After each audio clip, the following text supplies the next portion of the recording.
Am I the idiot for yelling at my brother and asking him to have some freaking empathy towards me? My life hasn't been going that great recently. I left my husband 2 months ago, and I've been miserable since. I left him because I had a crush on another man, and that made me question our entire relationship and myself too. I started dating my husband when I was 17, and I fell in love with his kindness. He was my first boyfriend ever, and he showed me care I'd never received from a man before.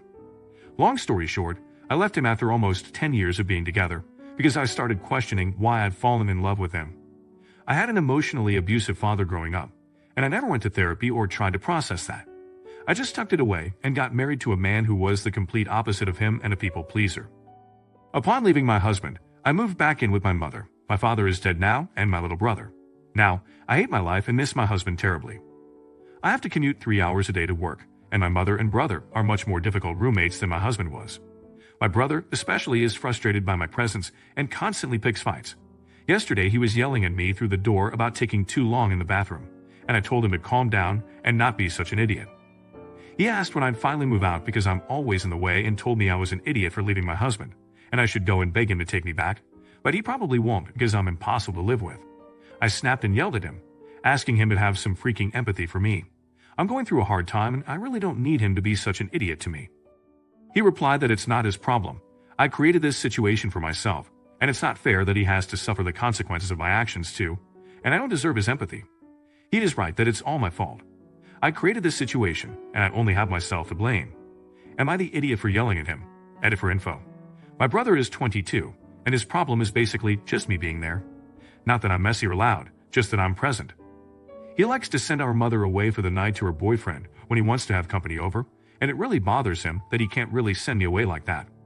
Also, I didn't leave my husband for the other guy. I stopped talking to that man as soon as I realized I had a crush. More info can be found in my comments about this. Not the idiot. It sounds like your bro might have taken a few pages out of your father's book, and they ain't pretty. Everyone has huge introspective moments in their marriage at some point. Figure yourself out. Do you want to go back to your husband? It might be too late, but maybe not. Make up your mind where you want to go from here, even if it's in baby steps, like getting an apartment to get away from Toxic Junior. You're the idiot. Are you joking? Everything not great about your life right now is all your own doing. If I all of a sudden had to share my bathroom because my sister decided to leave her husband without having a plan for what happens after, I'd be pissed too. Who's the idiot? Him or his brother? Let me know in the comments. Now, am I the idiot for naming my second son Junior and making my other son jealous? I, a 38-year-old male, recently had my third child, Junior, who is my second with my current wife, Jenny, 29. My first son, Ben, 13, is from my previous relationship with my first wife, Kim, 39. When Kim and I first found out that she was pregnant, I told her that if we had a son, I wanted his first name to be after my father, and his middle name to be my maternal grandfather's surname, effectively making him a type of Junior. And if we had a girl, I would go along with whatever she decided. Kim was hesitant at first, but after I explained how important this was to me, Kim agreed to name him with the understanding that our next child, regardless of gender, Kim would have full control over the first and middle name. I thought we were good until after the sonogram confirmed that we were definitely having a boy. And then Kim decided that she no longer agreed to the name and wanted to change it. I didn't hide how upset I was that Kim was going back on her word. She threw in my face the fact that she was the one who was carrying the baby, which I felt was a low blow. Neither one of us was willing to budge. I really started to resent that Kim not only was going back on her word, but also crying to her family, who then berated me for stressing out a pregnant woman, and telling me that I just needed to be grateful for a healthy baby instead of being fixated on the name. When I came home from work, I couldn't find Kim, and since she was supposed to be on bed rest, I got worried and tried calling her. She didn't pick up, so I tried calling and even driving around to find her, but no one picked up or was there. I panicked for about 16 hours until I finally got a call from Kim's mom saying that she was in the hospital and just gave birth to Ben about an hour ago. I was shocked, and after meeting my son and making sure that there were no complications, I became enraged. I missed the birth of my son, and no one called me until after my son's name was on the birth certificate. Our marriage didn't recover, and we divorced, and I was painted as the petty, irrational, and selfish one for ending a marriage over a name. Fast forward to now, and Jenny has given birth to twins, Junior and Alyssa, and we gave our son the name that I had originally wanted for Ben, while Jenny had free rein to name our daughter whatever she wanted. We posted pics of our babies 3 weeks later, and Jenny made a heartfelt post about how each name was significant to us. Ben saw the post, and I guess he was a little upset at how meaningful and familial his brother's name was because he asked me why I didn't give him that name. I simply shrugged and told him that I did want to initially name him that, but it didn't work out. Now Kim is upset with me, saying that I am purposefully being cruel, and how Ben now feels less compared to my brother, and that I shouldn't have named my new son what I did since I couldn't get my way the first time. I told Kim to fuck off, but given our tense history, I have to ask, am I the idiot? ETA. Because a few people have asked, Kim and I both share 50-50 custody. Established and enforced by the courts. No, Ben doesn't know all the details surrounding his name. He just knows that his mom picked out his name, and we divorced because we were too young and immature. I could tell him the truth, but it would honestly be my word against his mom's, and I know her mom and sister, the people who were actually in the birthing room, would lie for her. So I'm just letting it be for now. I wanted my son to have my father's first name because when I was around 13, both my parents were in a car accident, and my dad didn't survive. I wanted my son to have my grandfather's surname because he helped raise me after my dad was gone. Technically, my second isn't a junior, but is at the same time. I have no intention of actually calling him that, but if he wants to be referred that way once he's older, I will. Again, my way of compromising was that I get to name our first child, and then she could name the next regardless of gender. Not the idiot. Just explain to Ben that his mother was the one who'd chosen his name. You don't have to go into animosity over it. Tell and continue to show all three and any future children that they are all equally special to you. Sounds like your ex likes to stir the drama. Poor Ben for being in the middle. Everyone sucks here. You were unwilling to compromise on a name and effectively forced your choice on X. She went way overboard to ensure you didn't get to use the name for your older son. Both Oz. I think you're a little bit bigger and out here though, because your unwillingness to compromise initiated the whole thing.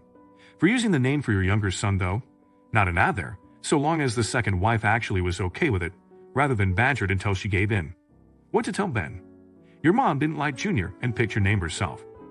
You're the idiot, not for naming your son whatever, but for entitlement. Why should you be the first to name the kid? Why should any of you name the kids' names the other one doesn't like? Is he wrong for choosing his son's name? Let me know in the comments. Now, am I the idiot for refusing to pay to deep clean someone's shoes? Yesterday I went to a spa, and there was a shoe area out front.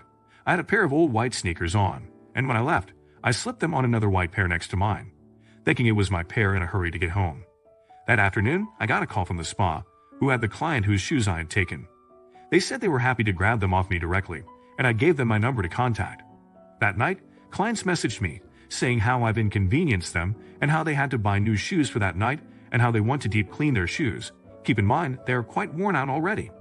They've told me I owe them $60 for the service, and that they want me to pay them and drop off the shoes to the spa as SAP. I refuse to pay for the clean as the shoes are already worn out, and it seems like they're looking for a free clean. I only wore their shoes back home and left them there, so I highly doubt I've infected them somehow. Am I the idiot for dropping off the shoes and then ignoring all of their texts for money? You're the idiot. If you put your feet in someone else's shoes, they need to be cleaned. And if you stole their shoes, they didn't sneak them onto your feet so they get cleaned. That's just ridiculous. Not the idiot. Some people are so dramatic. There are bigger issues in the world than someone accidentally taking your shoes, for frick's sake. This is a block them and move on situation. No idiots here. You didn't mean to take their shoes. It was an honest mistake. But you also can't blame them for wanting their shoes deep cleaned. Some people are very particular about that sort of thing. Either way, you're the cause of this mess, so you're responsible for resolving it. If you can find a place to clean them for less than $60, offer to pay to have them cleaned at that place. If not, pay them the $60. Should he have cleaned the shoes? Let me know in the comments. Now, am I the idiot for not forcing my daughter to talk to her mom? My ex and I have a 14-year-old daughter together. We didn't go to court and decided to just agree on some custody schedule. We live in 2 different countries, so our agreement is that my daughter lives with me and visits her mom once a year every summer. My daughter's phone is always on silent, and she never sees when someone is calling. So my ex always calls me when she wants to talk to my daughter. Recently, my daughter has started not answering. For example, whenever I see my ex's name on my phone, I tell my daughter her mom is calling, and she says something like tell her I'm not home or tell her I'm taking a bath. Last night my ex called again. I wasn't paying attention, so I answered the phone without telling my daughter that her mom is calling. After I answered, I yelled and told her. My daughter, who didn't know I had already answered, yelled back and told her I'm out with my friends. Well, my ex heard it, and she was furious. She called me an idiot and started screaming at me, asking me how many times I had lied to her. I told her to stop screaming, and it's not my fault that my daughter doesn't enjoy talking to her, and she should think about what she had done to cause this instead of blaming me. She kept screaming and calling me different names, so I hung up the phone. Everyone sucks here. You're totally right that it's not your fault that your daughter doesn't want to talk to her mom. And your ex was a real jerk for yelling and calling names. But if you found out your daughter and your ex were working in tandem to avoid talking to you, it wouldn't feel good either. Unless there's some kind of abuse dynamic, you're setting a lousy example for your daughter and being mean to your co-parent for no apparent reason.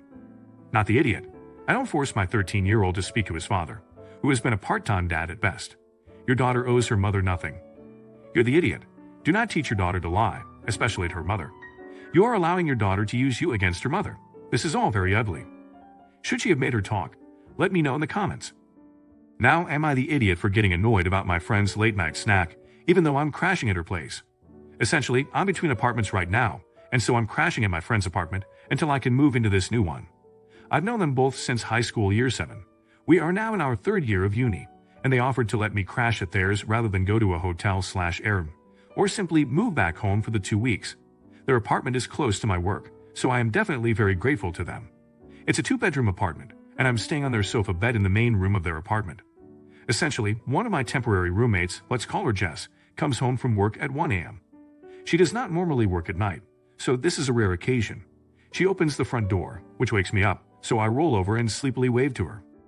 Jess asks if she can turn on the light for a sec, and I say of course. She turns on the lights, and I retreat under my covers to try and save my sleepiness. I figure she'll have the lights on for maybe 5 minutes. Just FYI, I am completely fine and happy with everything so far. So she then grabs some cheese and crackers from the fridge and then proceeds to sit down and eat them. I was a little baffled because I'm clearly trying to sleep, but figure I did let her turn the lights on. Plus, she is doing me a favor letting me crash at theirs, so I don't say anything. She then proceeds to eat these incredibly slowly while scrolling on her phone.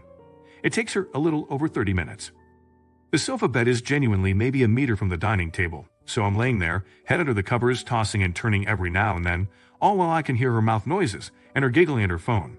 I knew she was a slow eater. I knew she was a noisy eater. But I figure it's 1 a.m. and I am clearly trying to sleep.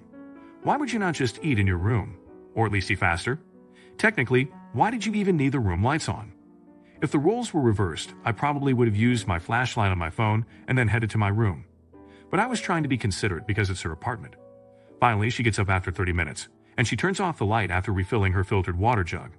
So now I'm laying in the dark with the sound of dripping water as the jug filters the water. I'm typing this only a few minutes after this happened, and I doubt I'll say anything to her, but I genuinely can't sleep. Partially because of being woken up, but largely because I can't stop thinking about it. Was that not kind of rude and inconsiderate? Or am I crazy? It's not a big deal or friendship ending, but I'm genuinely curious as to whether I'm the only one who would never do something like that. Am I the idiot? Edit. Y'all, to clarify, I am truly not that annoyed. Simply a little confused, as in my mind, I just act differently when I have guests in my home. Definitely can see how ITA, though. That's kind of the reason I thought of posting this. I get that not everyone behaves or thinks the same as me, and is curious about different perspectives. It's sort of a reversed treat others how you'd want to be treated. I think I just assume other people would behave the same way I would in a situation which I know is a little unreasonable. They wake me up all the time in the early morning when leaving for work, etc., but that's completely understandable. I was more baffled by the 1 a.m. thing. Edit 2. Also, I'll just reiterate these are 2 of my closest friends. We've known each other for almost a decade. I'm not that annoyed, and I truly don't think they're thinking I've overstayed my welcome. Of course, I help out with the grocery bills, the house chores, and I'm paying my part of this fortnight's utility bills. But the post wasn't supposed to be about that. I was simply trying to pull how people treat guests in their home because it got me curious. So while it is appreciated just now, I truly don't need any input on the state of my friendship with these girls. You're the idiot. It sounds like she works late hours, and you probably knew this before staying. When you wake up in the morning, you're probably making noise too. Wear an eye mask and earplugs. Not the idiot. Whatever happened to treating guests like guests? Yes, it's their house, and yes, they're doing you a favor, but eating in a public space at 1 a.m. when someone is trying to sleep when you also have a private space to go back to is just shitty. Coming home is fine, so is grabbing a snack and turning the light on. Continuing to keep the light on and make noise at that time of night is rude regardless of whose property it is.